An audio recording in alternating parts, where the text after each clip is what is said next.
Hello, friends, and welcome to the Exploring Washington State podcast. My name is Scott Cowan, and I'm the host of the show.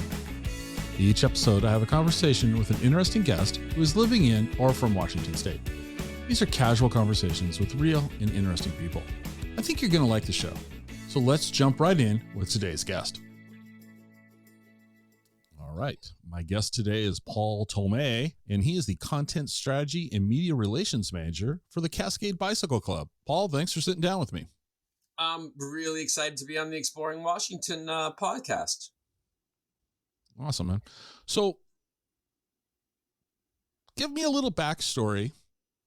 You've got a weird area code phone number on your cell phone. I'm teasing you, but you could, what brought you out to Seattle? What brought you out to Washington State? Well, it was a beautiful woman that I fell in love with. Yeah, so I've got a Boulder, Colorado area code, which, in the area of you got to keep your cell phone number or else all your old friends will lose touch with you. So, yeah, I moved to Seattle in 2015 to be near my girlfriend, now wife. And so that brought me to Seattle, and that began kind of a journey of learning about bicycling in Seattle versus in Colorado and in the Lake Tahoe area where I'd been.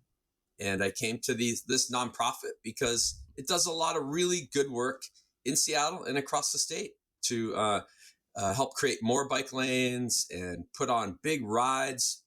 Cascade Bicycle Club really is the sort of one-stop shop for folks in Washington State who want to get involved in bicycling or find out about big rides. Okay. Well, first off, welcome. There's that whole reputation, the Seattle freeze and all that, but hey, and you're from Colorado, and I could, I won't tease you. So, but you're here, and how did you get, all right, so let me not ask that question. Cascade Bicycle Club, how did it get started? How many years has it been active? Yeah, so Cascade Bicycle Club actually began in 1970. It is the largest statewide bike nonprofit in the country. And the fact that there has been a bike club here advocating and talking to legislators and city officials to, for instance, get, safety laws passed, like we have the 3-foot passing law for when drivers are passing people on bikes. You got to give them 3 feet just for safety. So advocating for laws like that, which, historically were not on the books until this group began organizing people who like to ride and want to ride bikes to advocate for them. So Cascade Bicycle Club is also why Washington State is named the most bike-friendly state in the country year after year, because the legislature is very supportive of funding bike lanes, bike infrastructure, etc. And our former governor Jay Inslee was quite an avid bike rider, and so that's kind of Cascade in a nutshell. Okay. We're over 50 years old, and we've helped Washington State become a very bike-friendly state. I'm actually looking at an article that you wrote. We're number one, our biggest bike wins of 2024. The question I have, it states here, delivered world-class rides and reclaimed the title most bike-friendly state. Who took that title from us that we got it back in 2024? We had it. Washington had it for 11 years in a row, and then Massachusetts sneaked in there, partly because they also stepped up their game and built a lot of bike lanes. But one of the primary reasons we then this year reclaimed the number one most bike-friendly state from the national organization is called the League of American Bicyclists, and they're in Washington, D.C., and they give out these bike-friendly state awards. In any case, in 2023, thanks to our advocacy, the state legislature created a statewide youth bike education initiative, whereby we are helping to expand bike lessons, basically teaching kids from elementary all the way up through middle and high school safe biking techniques so that they can bike to school, know the rules of the road, be safe, most importantly. And so that statewide initiative is why one of the major reasons why we were once again awarded the most #1 bike friendly state in the country. I love the fact that we're teaching kids how to ride. There's another article on the site about the Major Taylor Project, and you helped a kid in Tacoma, a high school graduate even. So they didn't know how to ride a bike until they were a teenager. And the Major Taylor Project is a way that you guys are able to help people that want to learn how to ride. Yeah, we have a lot of bike education initiatives, and the Major Taylor Project is one specifically that works in South King County and in Pierce County around Tacoma to help youth whose families maybe can't afford a bike or who, for cultural reasons, have never learned to bike.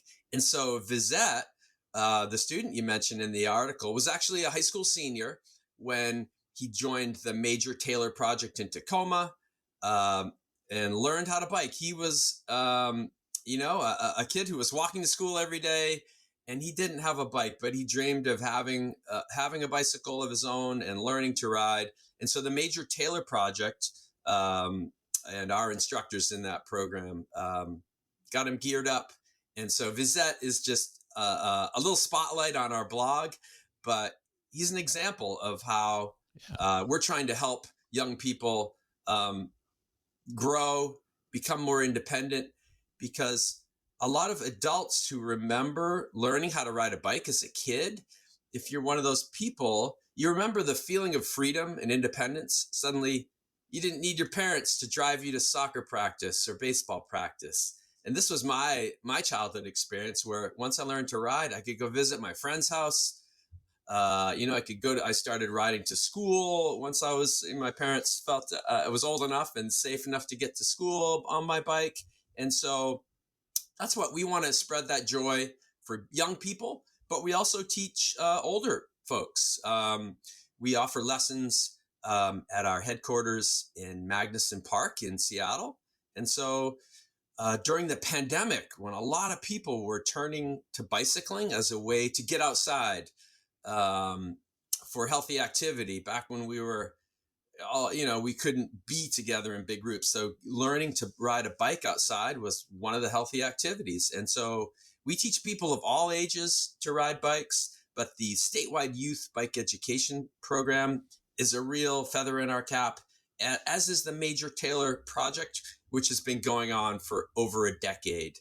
And Major Taylor, it's named after a legendary black bicyclist, turn of the century, world champion, and multiple time national champion, who was competing in the 1890s and early 1900s, and sort of the greater than Lance Armstrong, better, compare him to one of the biggest athletes of the day. He was the kind of the LeBron James maybe of that era, in terms of he was known around the world. Bike racing, amazingly, was a huge sport at the turn of the century.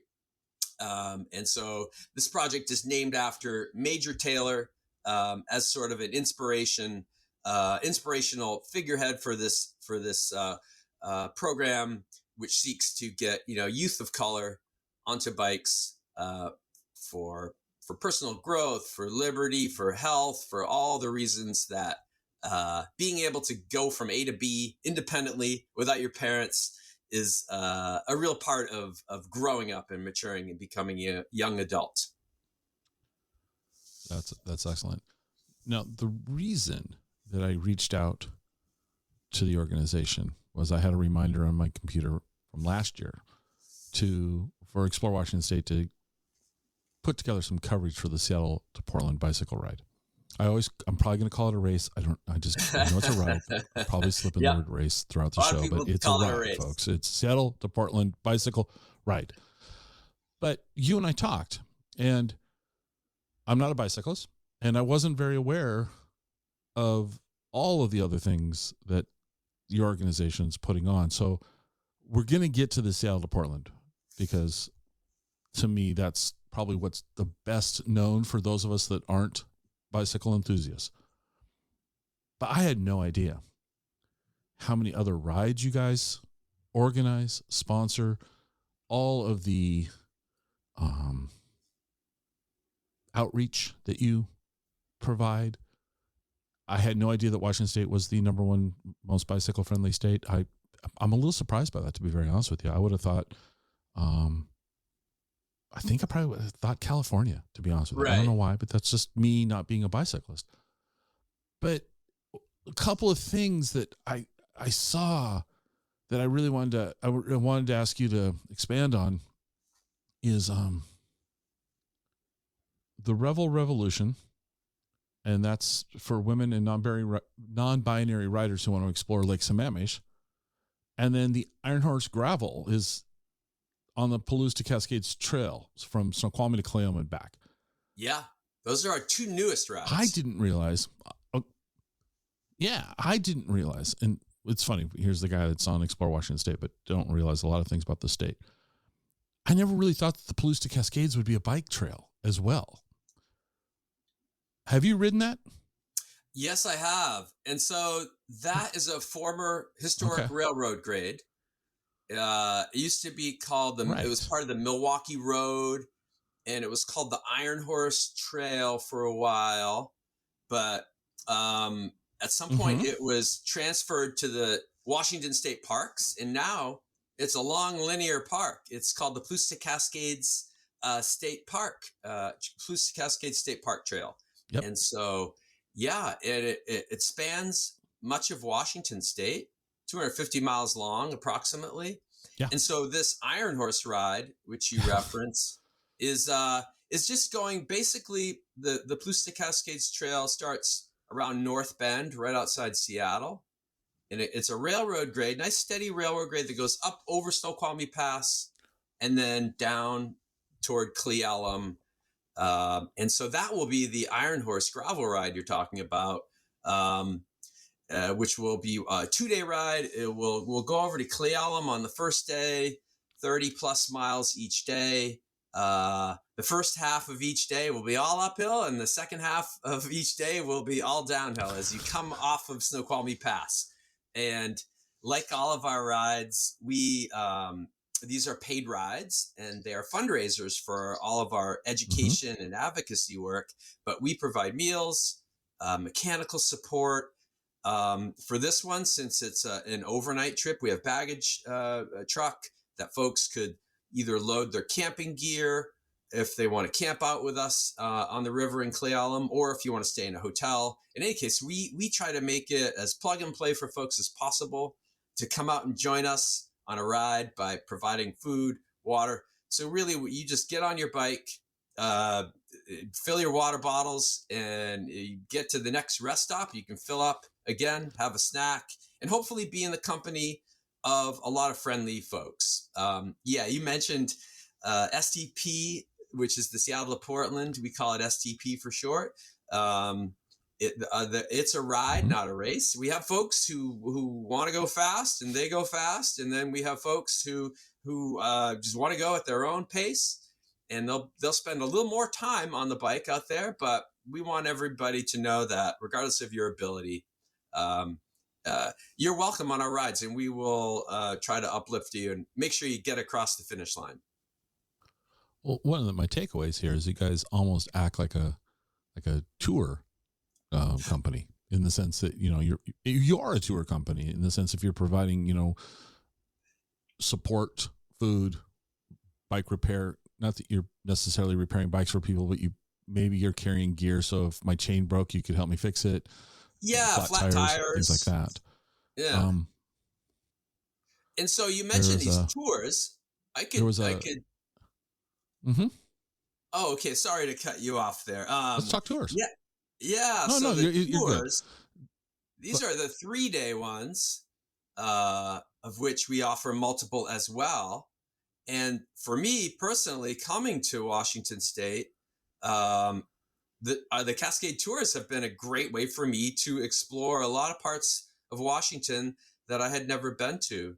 So in May, we'll have the Walla Walla tour, which is a beautiful ride out in southeastern Washington. Walla Walla used to be known for its sweet onions, and now it's the Napa Valley. It's the wine region of Washington. And so that is a 3-day ride, different routes each day, exploring the rolling hills and, farmlands, and always ending up at a winery for a wine tasting afterward. Uh, so that's one of our tours. We also have one in Lake Chelan, Port Townsend for folks who want to get out to the coast, Winthrop, Washington, and the Methow Valley, which is like the Iron Horse. That's a gravel ride. So people would be riding on Forest Service roads and dirt roads versus on pavement, which these gravel rides are getting more and more popular because it can be stressful riding out on the roads and sharing being in the shoulder with cars. mm-hmm. Some people just do not enjoy that, and we understand that. And so gravel rides are a way for people to get a little off the beaten track and into nature a little bit more. And so we're hosting more of these gravel rides, which are essentially just dirt road rides. Right, but they're not. Well, do you do much like, I think, doesn't Stevens Pass let you take your mountain bikes up the chairlifts during the summer and come bombing down the hills? They do. So a lot of ski resorts these days do have mountain bike facilities in the summer where, the slopes are empty when they shut down for the winter. And so a lot of ski areas are using their chairlifts in the summer. They've built mountain bike trails down the slopes. And so, yeah, Stevens Pass is one of the ski areas, of which there are a lot in Colorado and Utah, all the big ski resort states, where in the summer they kind of transition to mountain biking. We have a lot of mountain bikers in our orbit, but we don't specifically organize mountain bike rides at Cascade Bicycle Club. Mm-hmm. But a lot of us personally ride mountain bikes. We are the organization that sort of got, doing long road rides and exploring your community type of rides, on roads, now on gravel roads and dirt roads, to give folks of all abilities the opportunity to get out and see a little more of their state, and hopefully have a great time. A lot of people sign up for 10K runs or a half marathon, and we'd love those folks to consider a nice bike ride as a way to kind of test their fitness, to train for something, but also seeing the landscape of Washington from the saddle of a bike is just a nice way to explore your region, your state, or check out another part of Washington, like Port Townsend or Walla Walla or Lake Chelan. Okay. Let me ask you this, since you work for the organization. I'm going to kind of go through the events here. I want to see how many of them you've participated in. Okay.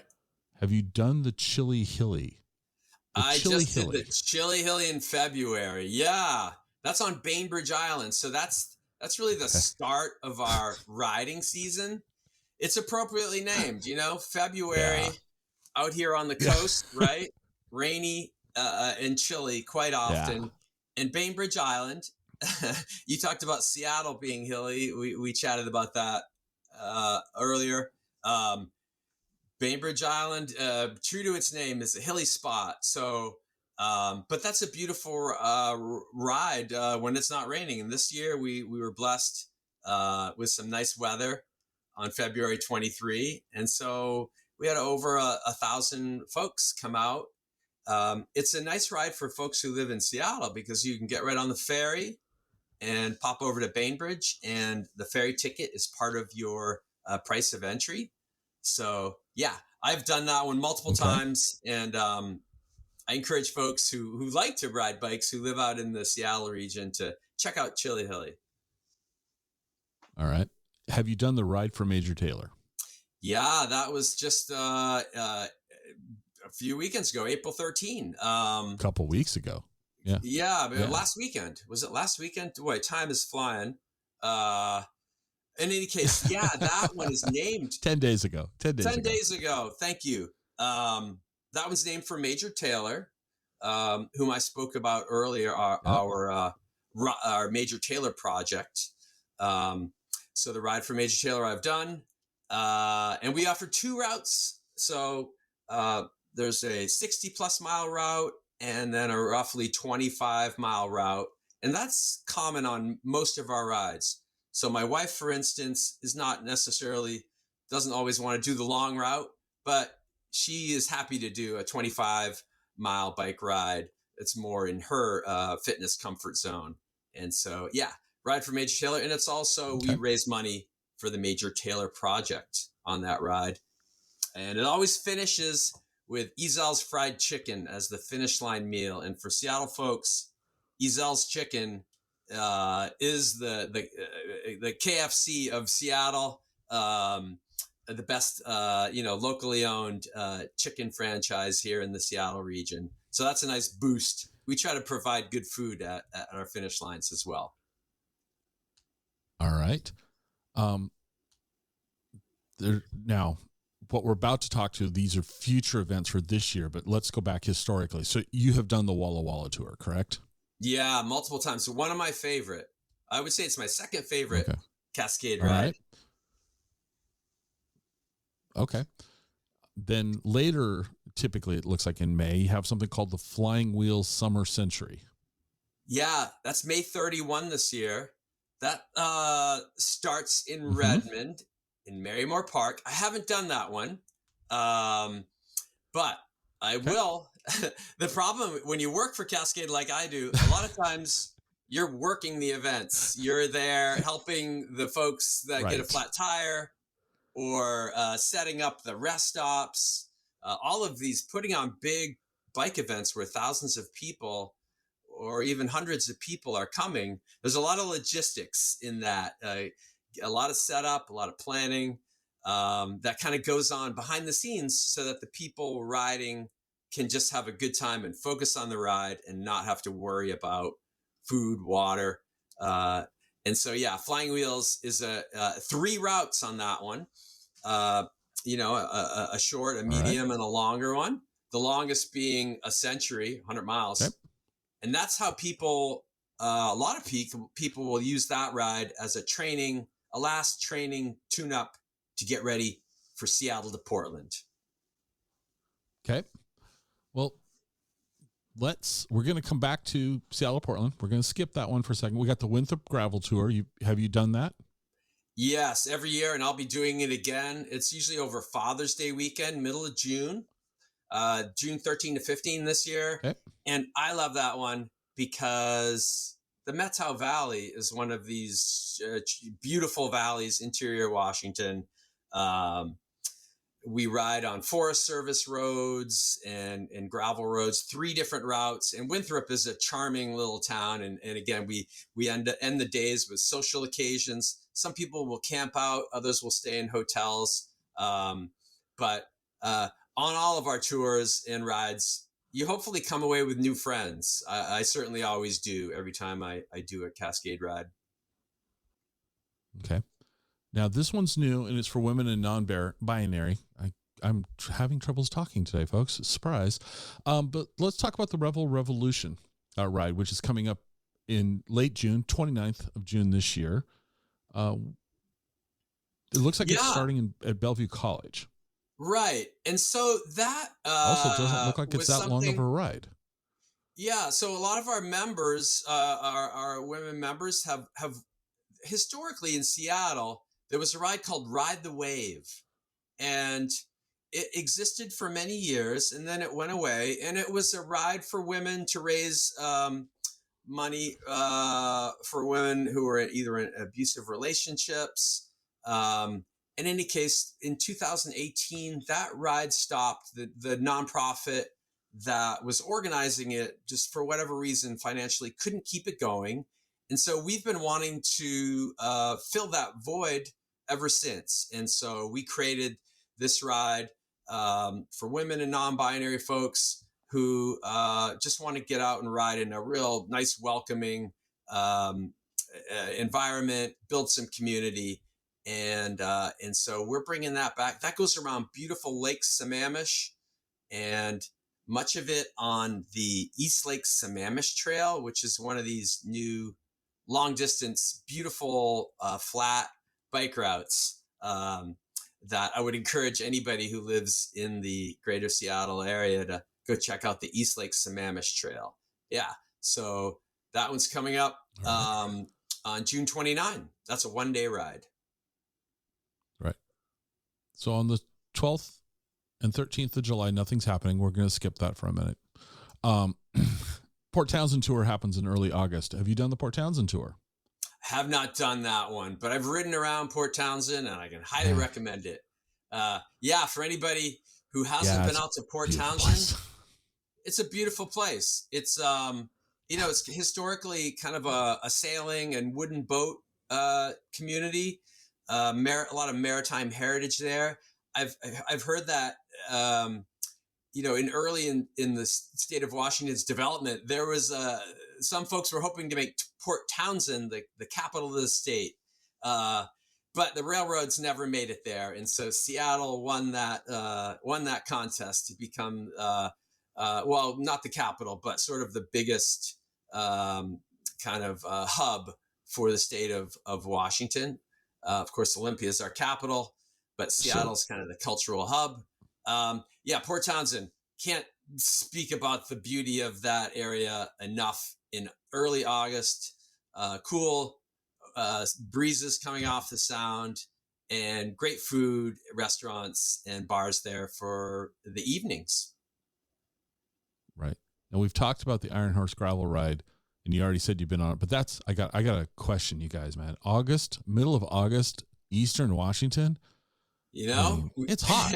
Come on, it's hot. We ride when the sun, it's hot over here. If people want to ride bikes in the summertime, and so we put on the rides. I know. And you're up in the Cascade, so it's a little cooler. Yeah. Right. You're out there. Have you ever? It gets hotter in Wenatchee, and the coastal Washington environment always stays a bit cooler. But we hydrate. We hydrate and we dress appropriately. Put our sunblock on. There we go. Have you ever ridden from Seattle to Vancouver? Again, I work that event, so I haven't been able to do that ride. But you're talking about the ride from Seattle to Vancouver and party. That ride is the second oldest Cascade ride. That's at August 23, 24 this year. A 2-day ride where on the first day you ride to Bellingham, and there's a big beer tent and celebration there in Bellingham. And then on day 2, cross the border and get up to Vancouver, where again there's a big finish line celebration. And so that's a really fun event.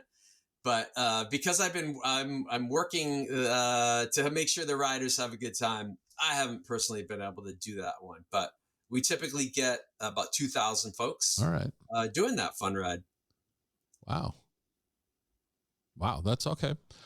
And then in September, we're doing the Woodinville Wine Ride. Yeah, Woodinville is Western Washington, the hub of Western Washington wine country. And so that's a shorter ride. That's more of a fun ride. And we partner with a bunch of tasting rooms and wineries so that along the way, you can get little tiny sample pours to taste some different wines along the route. And then at the finish line, everybody who signs up for that ride gets a nice full pour of wine. For the beer drinkers, you can get a beer.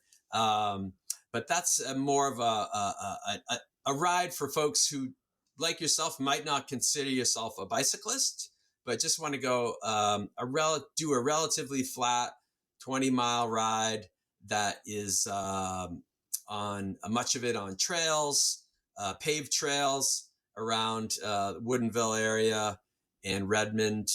That's a really fun ride in early fall. All right.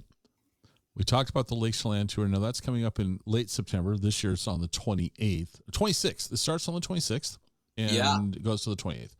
Yeah, Perfect those are time of year to be over here. Yeah, we do these 3-day Friday, Saturday, Sunday tours. And yeah, Lake Chelan, hopefully the temperatures will be good there. September 26, 28.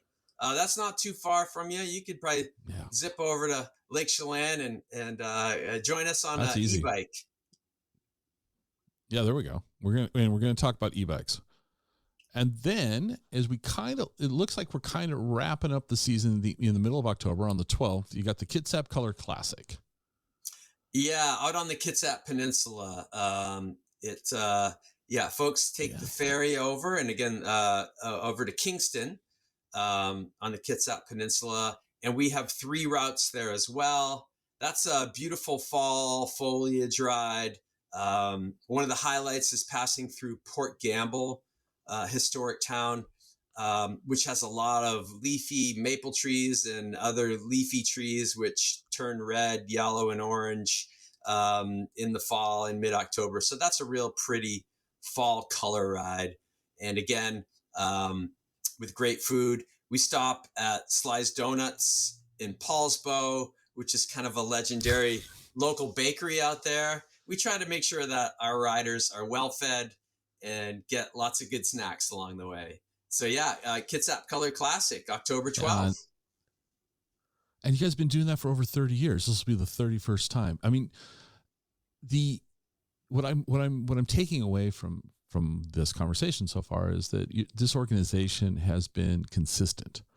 When you decide to put on an event, you're doing it year after year. This one's been 31 years. You said the Seattle to Vancouver is the second longest one. And then I'm guessing here that kind of the one that you guys are best known for is the STP, the Seattle to Portland. How many years has that been going on? Yeah, so this will be the 46th year, which makes it one of the longest running. Okay. Yeah, one of the longest running big rides in the country, certainly in the Pacific Northwest. Yeah, it's called Seattle to Portland, but people know it as STP for short.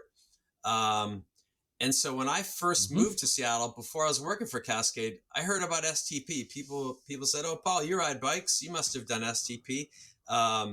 And so the legacy and the heritage of that ride is great. And it really illustrates the sort of the 3 pillars of work that we do: community building through these big rides, just trying to get people who want to ride bikes together on fun events. And all those paid rides raise money for our other 2 pillars, which are education and advocacy. So advocating for safer laws and for more bike trails and bike lanes, and then education, which we spoke about, trying to teach people of all ages, from children up to seniors, how to safely ride a bike so they can get out and do it for health, for fitness, for transportation, to get from A to B. And that'll be a big part. That transportation biking is going to be a big part of Bike Month coming up in May. Right. Well, before we talk about Bike Month, I'm now going to put you on the spot about the STP because I have some questions. Yeah. Who came up with the idea to do this? What's the story here? How come we picked Seattle to Portland? How come it wasn't Seattle to Spokane or whatever? Why Seattle to Portland?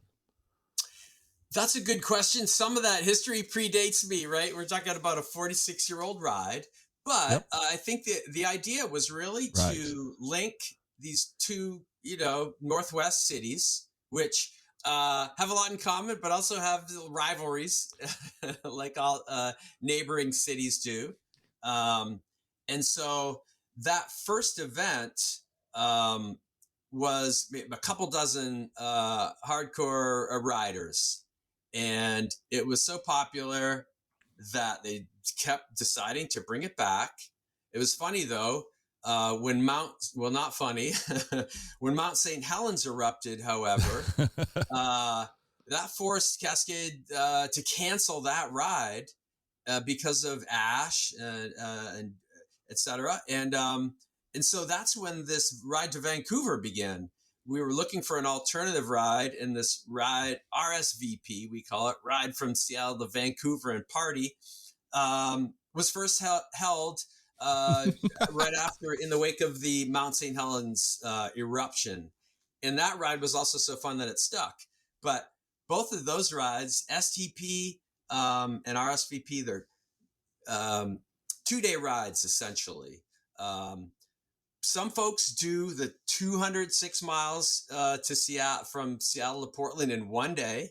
The great majority, ride it in 2 days. And we partner with the community college in Centralia, as well as some other schools, so that there are big camping spots for folks in the Centralia, Chehalis area at the halfway point, with food and water, etc. And we carry all your gear on baggage trucks, so that on day 2 you can get up and bike your way into Portland for another big finish line celebration. Yeah, it probably sounds crazy for some of your audience to think about riding 100 miles 2 days in a row, but you'd be shocked. These are not just Lance Armstrong type professional bike riders doing this ride. We have people of all abilities and ages. We have parents pulling their kids on tandem bikes or in trailers, and a growing number of our participants are riding electric bikes. And that's kind of a newish phenomenon in bicycling. But yeah, I encourage anybody who is looking for a stretch goal or a kind of a bucket list event to check out Seattle to Portland. It's over 5,000 riders starting at dawn at UW Stadium, University of Washington Stadium, proceeding through Seattle, like while the whole entire city sleeps. That's what's kind of nice about it, is thousands of people out on the road on bikes. And then people wake up later and they're already on their way to Portland. And we kind of pass through Seattle in the dawn light. It's quite a beautiful scene. And there's videos actually of the dawn start, and riders going over the University Bridge in the morning. I love it. And we're well known. People come from across the country and around the region, and even internationally, to participate in the Seattle to Portland ride. All right. So I have some more. These are more like trivia questions. I don't know that you're going to know the answers because I didn't prep you for them. So, hey, you can just say, I don't know, but it's okay. Put me on the spot. Oh no. Putting you on the spot. Come on now. This is fun, right? Okay. Oh, I'm ready. Referencing a blog post here. I'm going to read the headline of the blog post, and then I got a couple questions for you. So we got 100,000 miles and 35 STPs at 79. Art Burrell is still chasing big cycling goals. So you wrote that February of this year. So at the time you wrote this, Art was 79 years old, and he's planning on finishing his 33rd STP this year. All right. Who's the oldest person to complete the STP that you're aware of? Is it Art? No. Geez, we have riders into their 90s, and I apologize. We have thousands of people who do this. So I can't recall their names, but there are multiple octogenarians, folks in their 80s, who have ridden STP. And a lot of our riders, they will have kind of a personal support team. So maybe their spouse is not riding or their kids aren't riding. And so they will, load the overnight supplies in their car and kind of make sure that their dad or granddad gets to the finish line safely and offers support. So yeah, Art Burrell, what a hero. Still going, 79 years old. Wants to hit 3,000 miles of biking, and in 2025, 3,000 miles in 2025. Yeah, 100,000 miles is his goal by the age of 81. So Art Burrell is an example of how folks, if they're intentional, they can keep biking. It'd be hard to go ride a marathon at 79 years old, but through the magic of bikes and wheels and rolling, we have a lot of older riders, and it's a big part of our community. All right. Just the opposite. What's the youngest person that you're aware of that's completed this? I'll say independently, not on the back of mom and dad's, not in a trailer, but like pedaled it themselves. Yeah. Well, a couple of years ago, I did a story about an 8-year-old girl who was training with her dad for STP, and they successfully completed it. She was 8 years old. That's awesome. Now, okay. Yeah, and this is something that parents really need to think about, right? Her name was Janya, and she trained with her dad, who was very, he didn't put on any pressure on her to finish this. This was all her idea. Her dad had ridden it, her parents had ridden STP the year before. And as a young girl, she was inspired by that and saw some of the ride and the good times people were having. So she asked her parents if she could do it. And they trained with her very conservatively, making sure that she could handle the mileage, and she completed it. So Janya Telly is a hero in my book for having done STP at 8 years old. I don't think I could have done it at 8 years old. That's awesome. All right.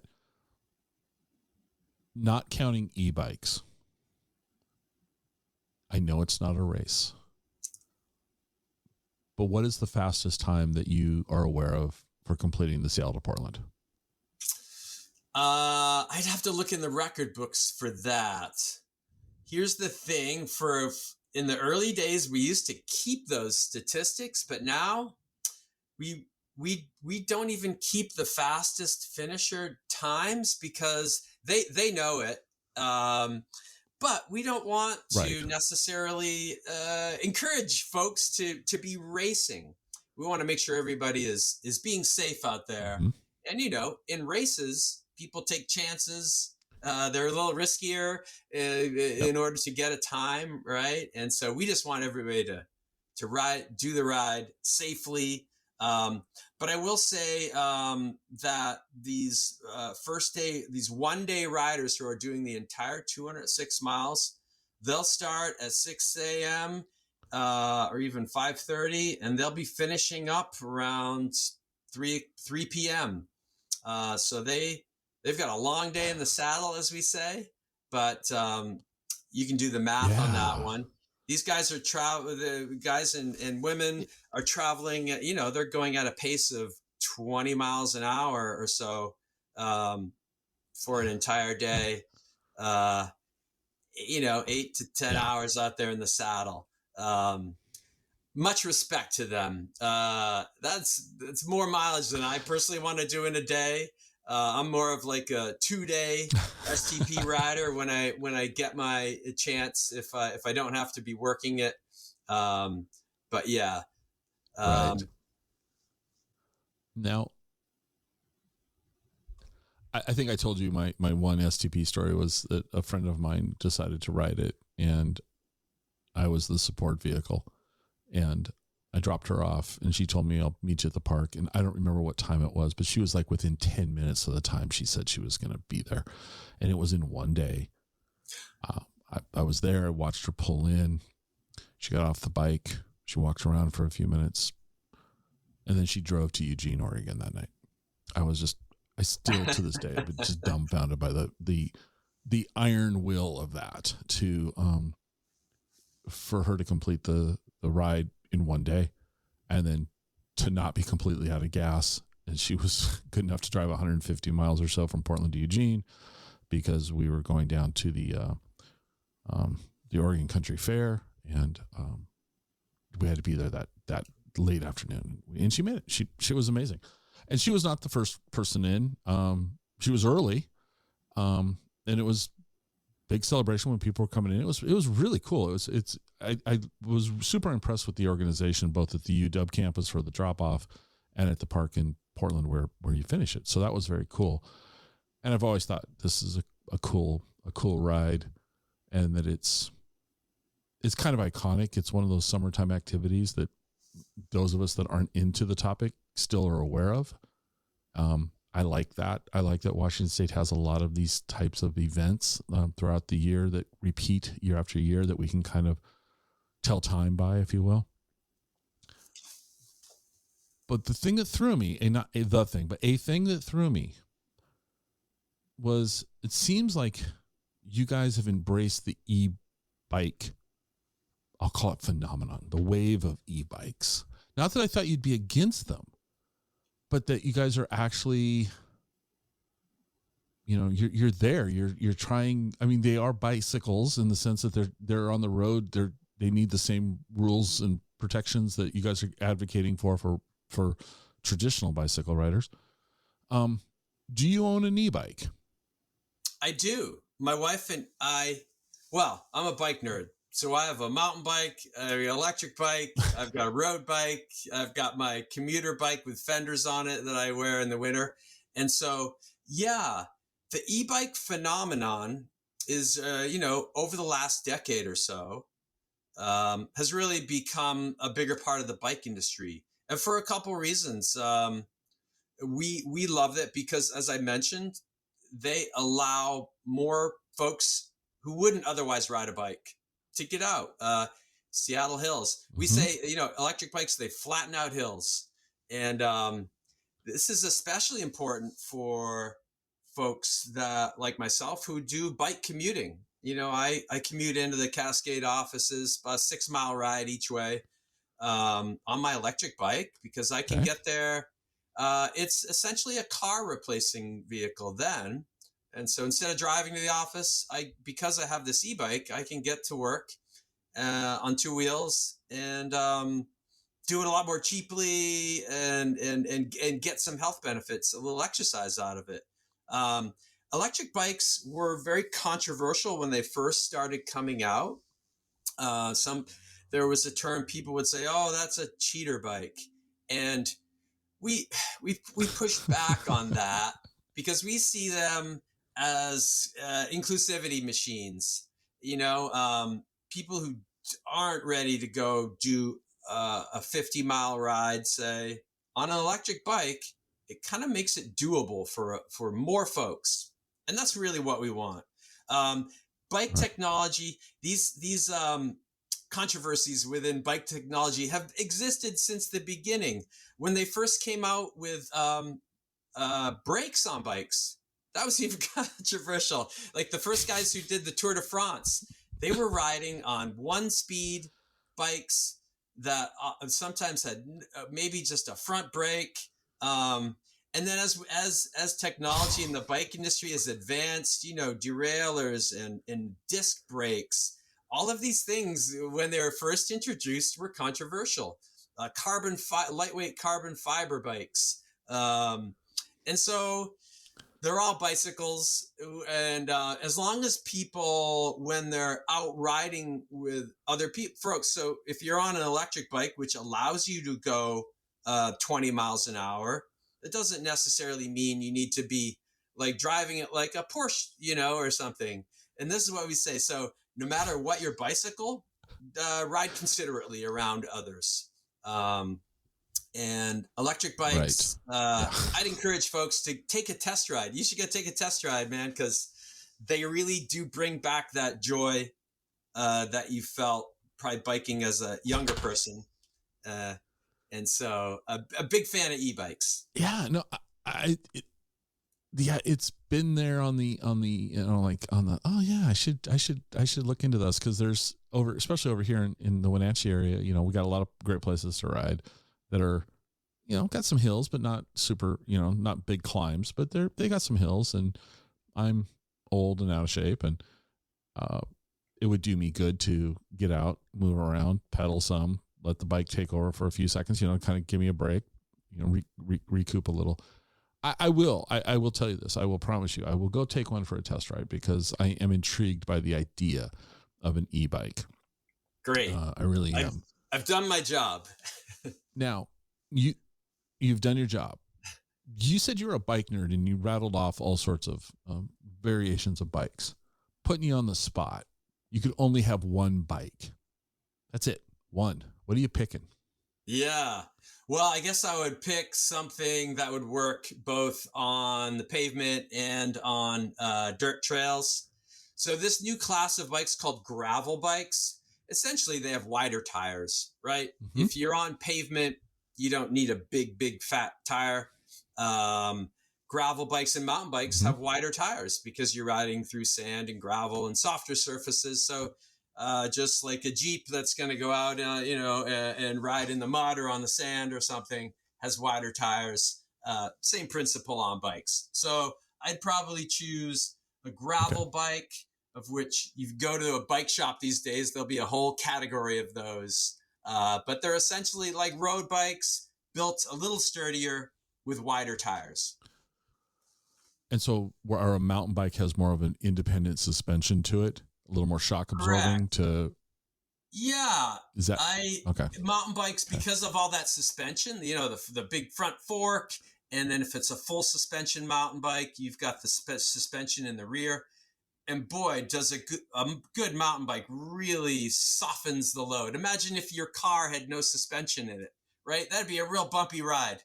And so mountain bikes really enable people to go over rocky terrain and not just get tossed right off the bike. But it's a little heavier than you need to just go ride to work, for instance, oftentimes. And they've got big knobby tires.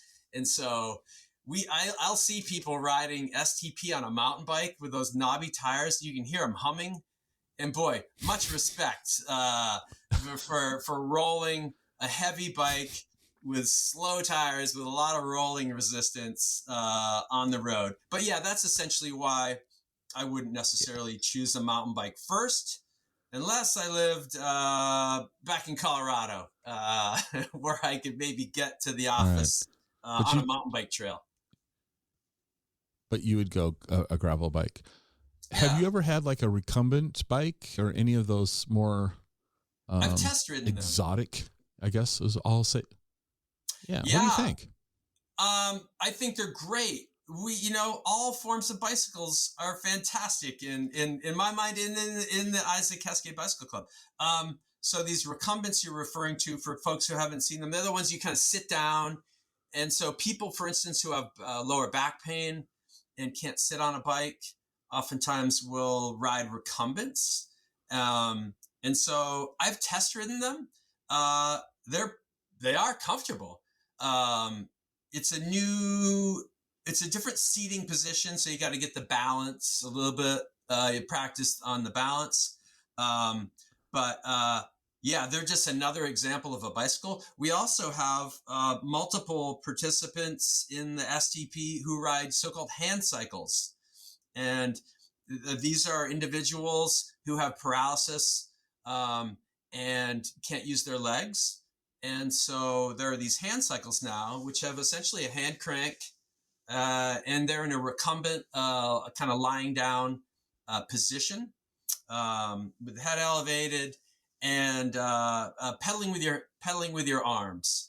And so that's another form of bike that you will see on STP, along with tandems. All sorts of bikes out there. There are a million bikes under the sun, and which is why I think there's a bicycle for everybody out there. No matter your physical ability, as long as you have the desire, we'll help you learn and get out on a ride. Awesome. We're gonna bring this one home. We're getting near the finish line. With regards to Cascade Bicycle Club, what did we bring up that we should share with the audience? What is there something else about the club that you want to get the word out about? Yeah, I would say if you are someone who does ride bikes and you're new to Washington State, like when I came here, check out cascade.org, and you'll see all the rides we do. You'll see also the other education opportunities. Oh, come take a bike, like an urban cycling techniques class we teach for folks who want to learn how to bike commute. So that's for folks who already ride bikes. If you're new, to the state and you're looking for friends and community, these 3-day tours we put on are fantastic for young people to come and make new friends and explore some of Washington's most scenic locations from the saddle of a bike.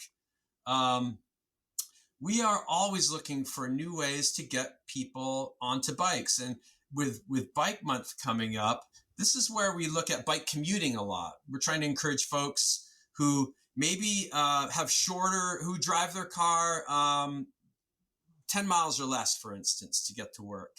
There are folks who, maybe only have a 4 to 5 mile commute to work or to school. It's those shorter bike rides, those shorter drives, I will say, where we encourage folks to consider trying it with a bike during Bike Month when it's hopefully sunny and the weather's great and it's not too hot yet. And so in Seattle, and I know in Wenatchee as well, and all across Washington, because Bike Month is a national movement, there will be so-called celebration stations where here in Seattle on May 14, we're going to have these celebrations where people who are commuting to work on a bike can stop by, get a free cup of coffee, donuts, win some bike prizes or swag. And those are going on from Wenatchee to Spokane, to Bellingham, to all corners of the state where you have either Cascade members or smaller local bike clubs hosting these events to try to encourage people to give biking a try. So that's another part of Cascade. Well, you said another my favorite word.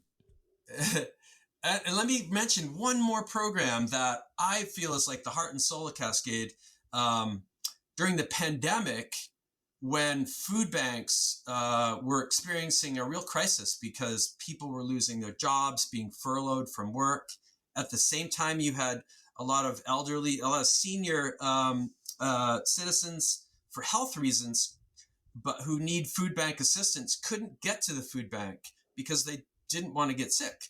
And so Cascade started these volunteer food bank rides where we partner with now multiple food banks all across Seattle to deliver food right to the folks' houses, the food bank clients' homes. So they don't have to find a ride or drive or take the bus there. That's something that's being done now by bicycle.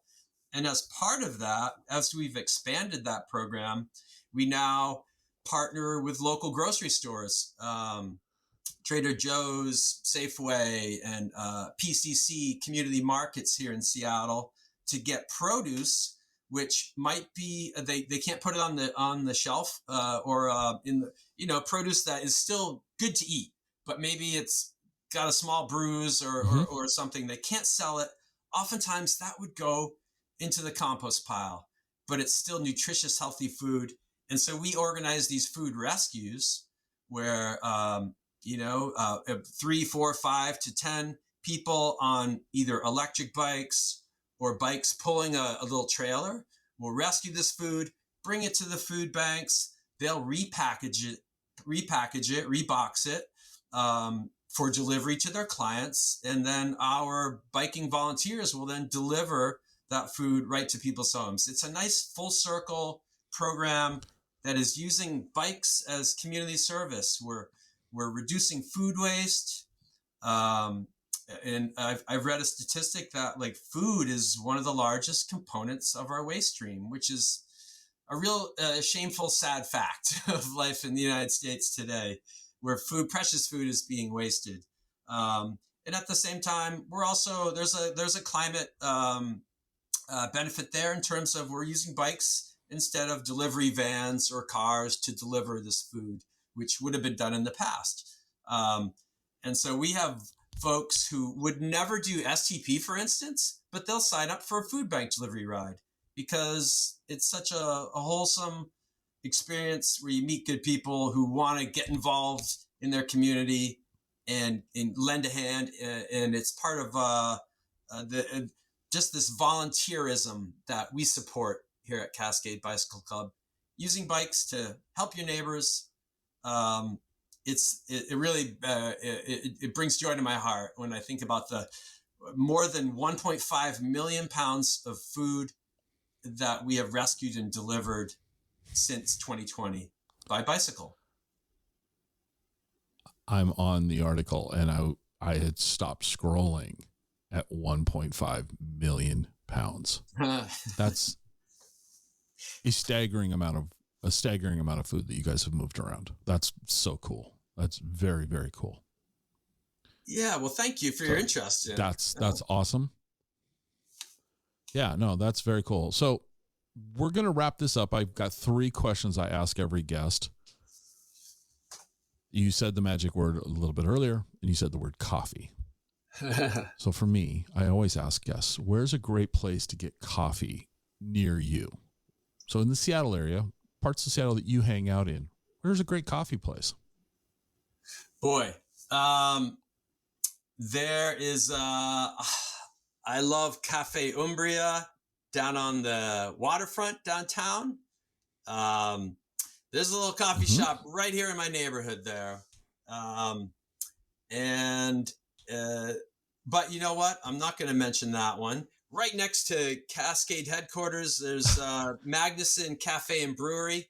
I'm going to, just to get folks to ride out to visit Cascade Bicycle Club, I'm going to say that's my favorite coffee shop and cafe there.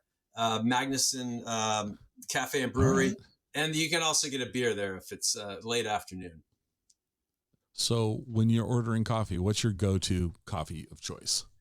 Oh, man, I'm old school. I go black coffee the way the good Lord meant us to drink it. Straight up, just hot water and a good dark roast, pour over. Yep. That's my technique. Yep. You got it. 2 cups. There we go. 100%. All right. So it's lunchtime now. You mentioned this brewery and cafe. So I'm just going to answer the question for you. We're going to go there for lunch. What are we going to have for lunch at this place? Oh, I've had the fish and chips there, which is fantastic.